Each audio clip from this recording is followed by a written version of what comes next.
maybe think about making some room because we're going to be a real full house tonight, but that's fantastic. I'm Dr. Patrick Lewis. I'm the president and CEO here at the Filson Historical Society. Thank you all so much for joining us for tonight's program. Before we begin, I would love to thank the University Press of Kentucky for sponsoring the reception in this event.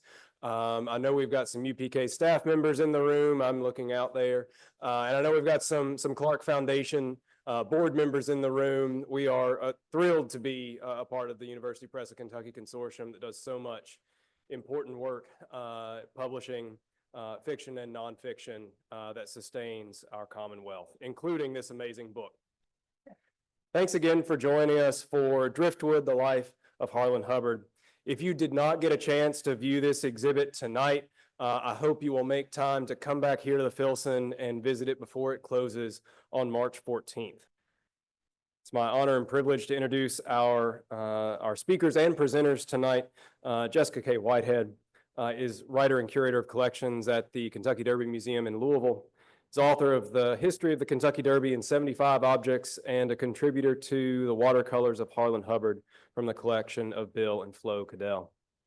And Daniel Gilliam is a composer from Louisville. He is also the program director and an announcer on 90.5 WUOL Classical Louisville. Performing Daniel Gilliam's Piano Trio No. 2, Payne Hollow, is pianist Sebastian Chang, along with members of the NouLou Chamber Players, Heather Thomas on violin, and Cecilia Huerta-Lauf on cello. Hand things over to Jessica.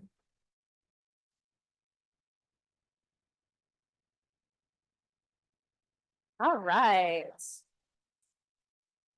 Well, hi, everyone. I am so thrilled to see you all here. It's just an absolute privilege to be here at the Filson Historical Society. I've been really fortunate to partner with the Filson on multiple Hubbard programs throughout the years. Many of you have been to those Hubbard programs. And this year especially, we've had an absolutely great time working together, telling a Kentucky story that feels so vitally important right now in a time when the humanities and our environment are somewhat neglected, and we're being told that we need to spend less time thinking about them. I think we need to spend more time thinking about them. So, yeah. And the story that's told in Driftwood, The Life of Harlan Hubbard, is all about the ability for culture and for our special place in the world to shape us, to mold us, and to turn us into something far finer than we might have ever turned into if we had just been going at it alone. And in fact, I don't think I ever imagined when I first started this book project what a community building exercise this Harlan Hubbard suite of projects would be. And I'm going to tell you a little bit about some of those partnerships before we jump into our program tonight.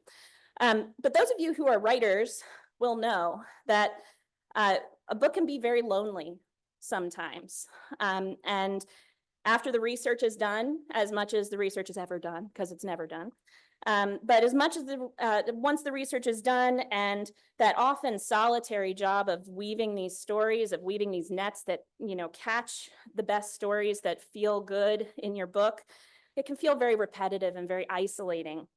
But Driftwood ended up to be a project that in its research and writing allowed me to partner with so many of you and so many wonderful organizations across the Commonwealth of Kentucky.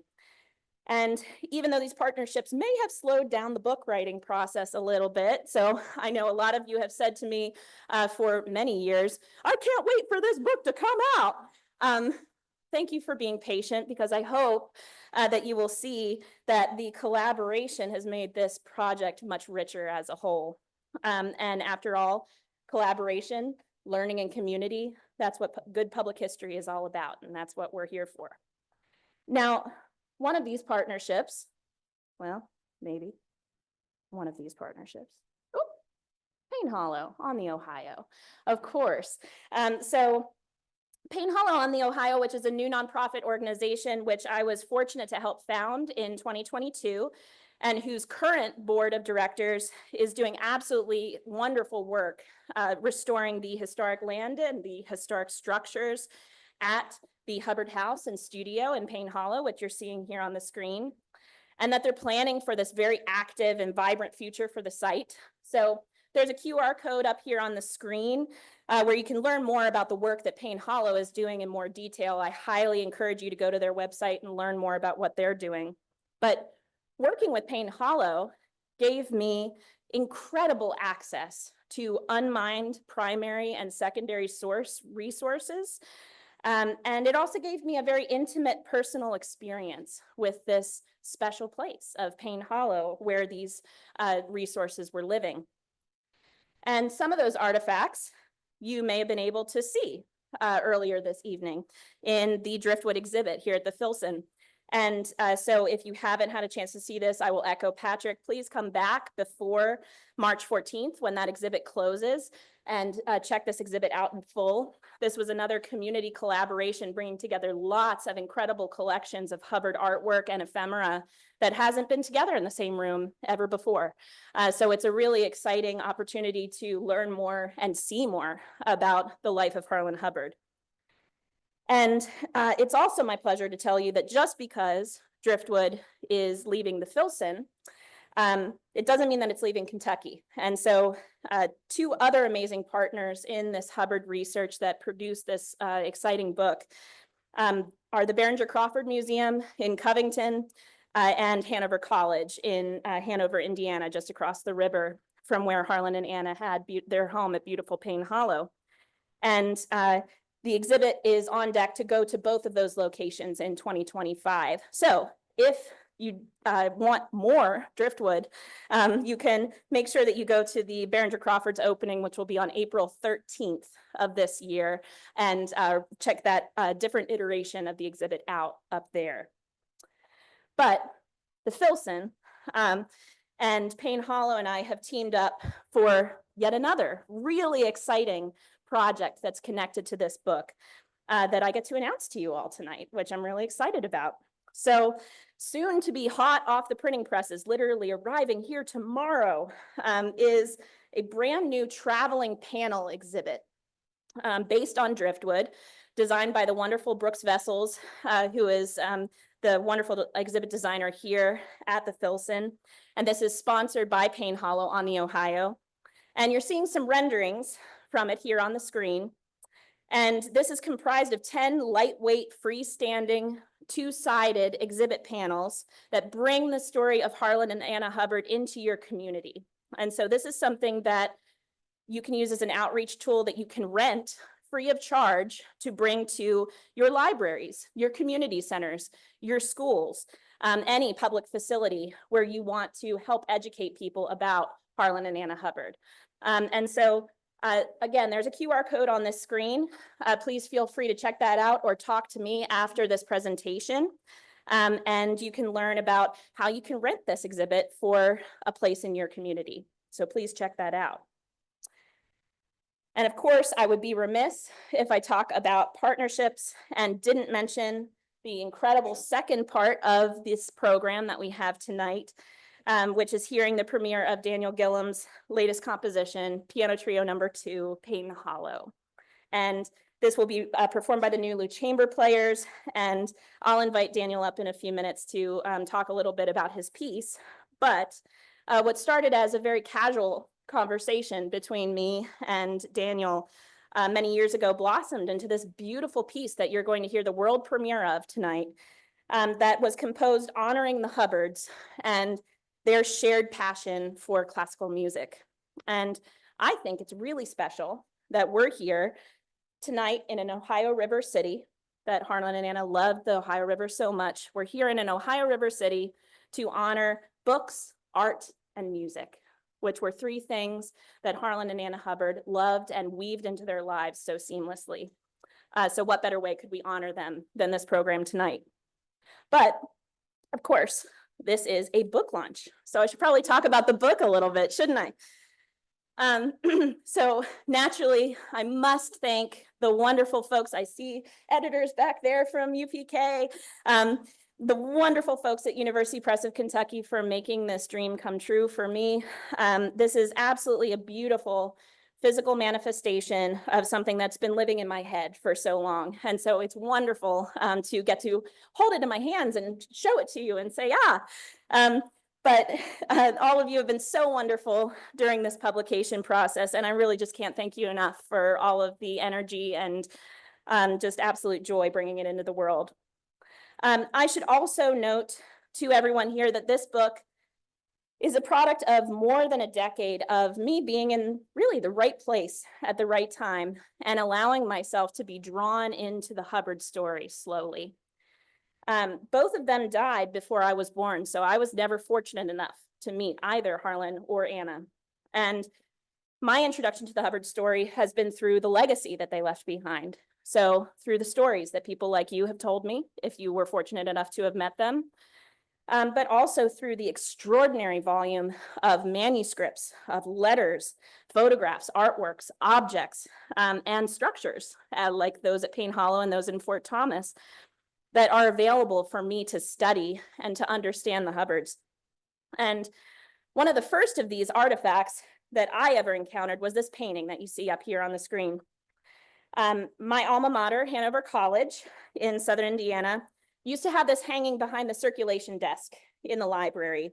And when I was attending school there, I just found myself distracted by its beauty. Every time I was checking out books or every time I was going to sign in for work study at the archives. And long before I knew anything about this artist who had signed it down in the corner in red paint, Harlan Hubbard.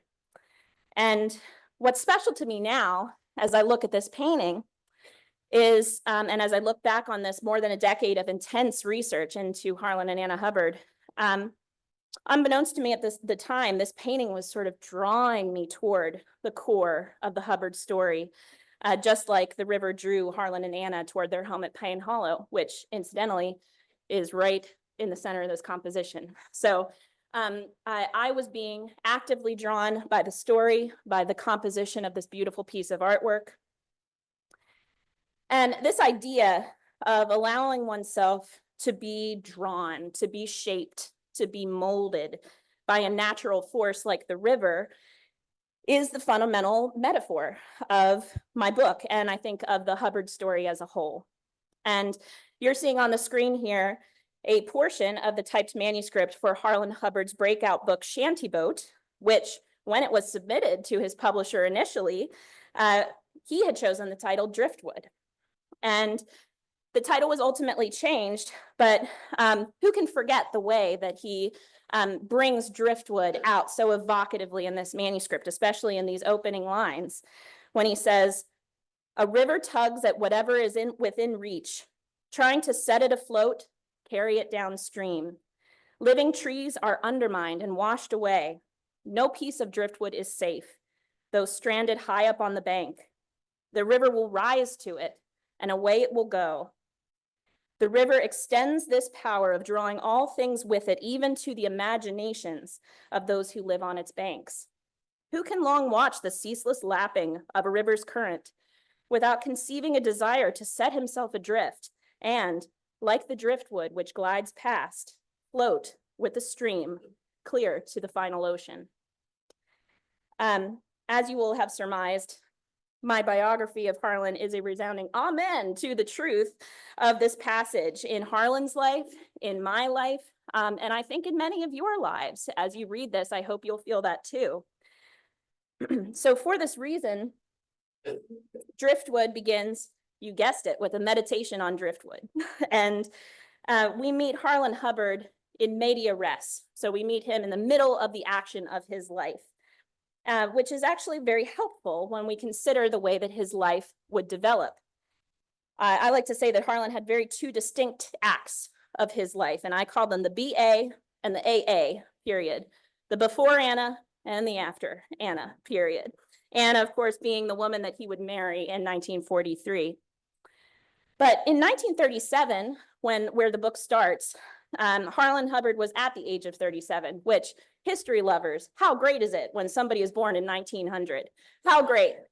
But in 1937, Harlan Hubbard is 37, and we meet a very different Harlan than maybe the Harlan that you may know from your personal interactions with him, from his books that you may have read, from his artwork. And Driftwood starts with Harlan staring out over the effects of the 1937 flood.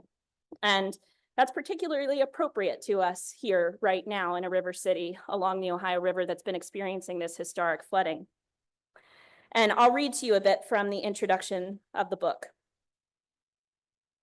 On February 9th, looking out over the flooded fields in the bottomland and the submerged railroad tracks along the river road near Ross, Kentucky, a man named Harlan Hubbard was pulling the driftwood from the farmyard in front of his artist's studio. He stacked them by size, dropping the largest logs together in a pile to split them when they were dry. He finished by raking the smallest bits together, the tiny knots of gnarled branch knuckles making soft music like the sounds of a xylophone caught on the breeze. Into my bare front yard, the last place one would expect to find firewood, he paused to pencil into a small, well-loved notebook from his breast pocket. The river brought enough to keep me warm all winter. In almost every way, this flood was kindly meant, and wise people would have let their dirty, worn houses and furniture drift away and build new ones, out of reach of another flood, abandoning the land to cornfields. Then what a beautiful river. Harlan replaced the notebook and pencil and returned to his raking, quietly considering how each of those pieces came to be there, bumped and jostled along with its fellows in the murky current of a swollen Ohio, tumbled along the hulls of barges on its journey, stripped of all bark and twig until worn smooth and as light and dry as bone. To ordinary, waterlogged, jagged wood, the river had bestowed great beauty and strength for its troubles. From something dead and seemingly useless, the Ohio had carved anew, depositing artful creations on the doorstep of a grateful recipient. Perhaps Harlan remembered a note that he had stuffed in the envelope with a letter to his brother Frank recently that read, "Flood equals rebirth."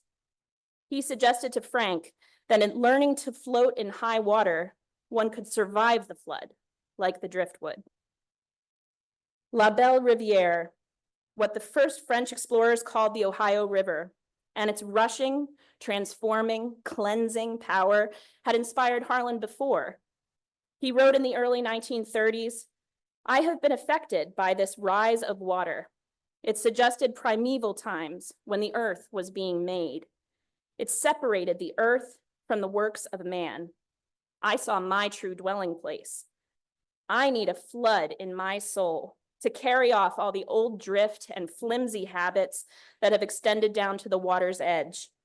It will come, causing suffering and loss. If it does not come, the river will become stagnant, filled with growth and mud." In 1937, Harlan Hubbard was 37. He had been living, unmarried, discontented, wildly restless, in his Fort Thomas home with his mother of 14 years, taking work as a contractor and a builder as needed so he could spend the rest of his time trying to establish himself as an artist. It wasn't going well. Most attempts to enter his paintings and exhibitions at major galleries or museums failed miserably, intensifying young Harlan's proclivity to low spirits and intense criticism of his own work. Nevertheless, Harlan played the part of a dutiful son better than might be expected, faithfully supporting his mother and her lifestyle in time, talent, and affection. He deftly compartmentalized his feelings, at least to make sure Rose never knew, even if she might have guessed how unhappy he was. "I still feel sure," Harlan wrote in his journal not long after the 1937 floodwaters receded, "that if I followed the plain, natural course, like water running down a slope, which does not try to climb over the hill, but finally gets to the lowest point by whatever winding, that I too will reach the proper point at just the right time in the most fitting conditions and circumstances.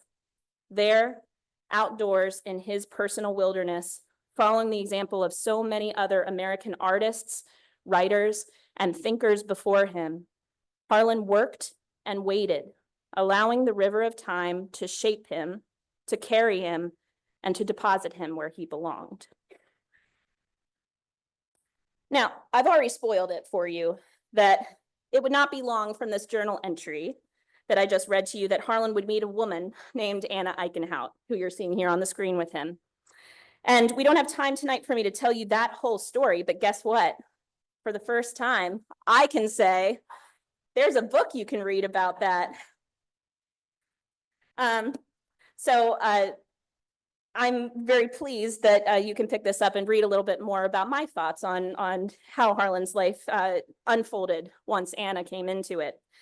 But I will tell you that Harlan and Anna built a life together that in many ways began with music. And when they met, Anna was working at the reference desk at the Fine Arts Library in Cincinnati, where Harlan often went to do research for different projects that he was working on.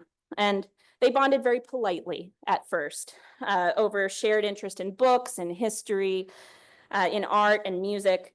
But it was Anna who, when she learned that Harlan played the violin, she became bold and she asked if they could play music together. They did. And the first piece of music that they ever played together was the deeply romantic violin sonata in A major by César Franck. And music would form an essential foundation to their courtship, to their marriage. And actually, one of my favorite quotes of Harlan's alludes to Anna's generous musicality when he says, "Anna was a wonderful accompanist. It was her strongest point. She never lost her place, and she never lost me."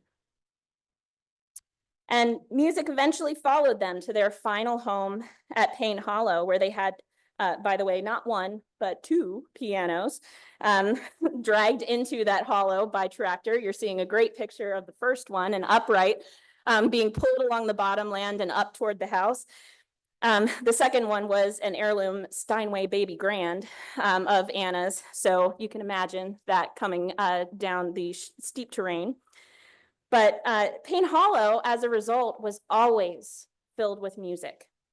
And sometimes it was Anna playing alone, and it would be the soundtrack to Harlan's gardening or to his painting. Sometimes it would be Harlan and Anna playing together. Harlan played the violin, and they would select a favorite piece from their treasured music library, which, by the way, is still preserved in the collection at Payne Hollow, their treasured library of sheet music. And that music was part of the natural music of that place of Payne Hollow as well. It's trees, it's wind, it's birds, it's waters, it's rains. So the human and the natural music were always coexisting there together at Payne Hollow. And so it's here that I turn to the next part of our program, which I know to be a celebration of the life of Harlan and Anna's that was filled to overbrimming with the love of both of these kinds of music, the human and the otherwise. And it's, of course, my pleasure to introduce to you my friend Daniel Gilliam, who's going to tell you a little bit more about his piece. So please welcome Daniel.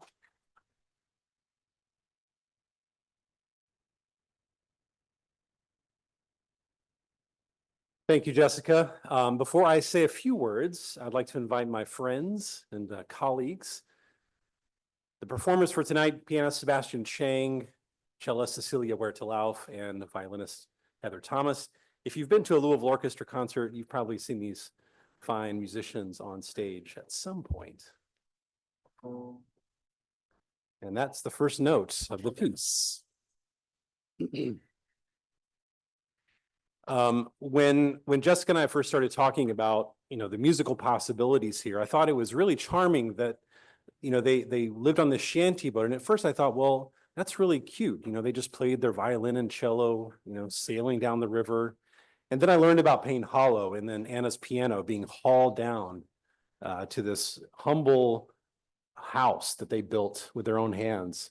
And the ideas just started flowing. And then when Jessica approached me about writing something that would accompany perhaps her book launch, I thought this would be the perfect opportunity to really dive into their life and what that might express musically.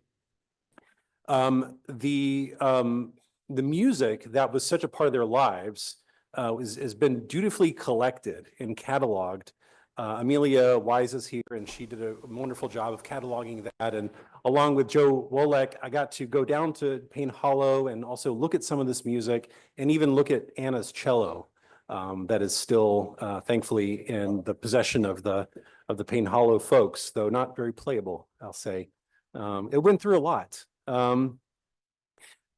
So as I was thinking about this piece, the place where I started was Harlan's diary.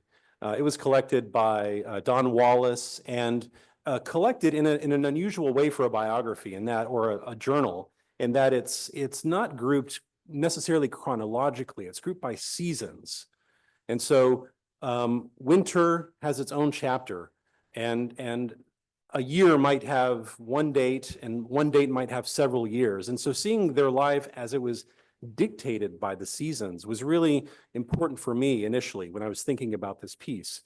We've all probably heard of Vivaldi's The Four Seasons, and there are many other composers who are inspired by this change of the weather, the change in the environment. But for Harlan and Anna, that meant life or death, having to chop wood constantly so you don't freeze, having to grow food so you don't grow hungry. This sort of constant churn was something that spoke to me, and you'll hear some of that sort of repetitive part of their life in this music today. I've put a few of the moments in his journal that I think either spoke to me or that I thought the music spoke to them. And so I have those in the program that you have with you. You'll notice there's a missing season, and that's because that season is going to be performed in April in Covington, Kentucky. This is a tease, right? This is you have to buy tickets for the next concert. In Covington at the Carnegie, where one of Harlan's murals is permanently on display. So these musicians will be playing under Harlan's paintings in April. And there's more info if you click on the QR code. You can sign up for an email newsletter and I'll keep you updated and all that, but there's information on the back of the program. Also on the back of the program are some folks who I'm indebted to for their support of this commission, and I won't read their names, but you see those there. And of course, thank you to Jessica for this inspiring story, learning about truly Kentucky folks who deserve to be heard about more than they are. So with that said, I think I've said enough. No, there was one more thing I wanted to say, one more thing. Because it is a musical thing, but I think when I tell you, it'll really mean a lot. So Anna played the cello, Harlan played the violin, as you heard.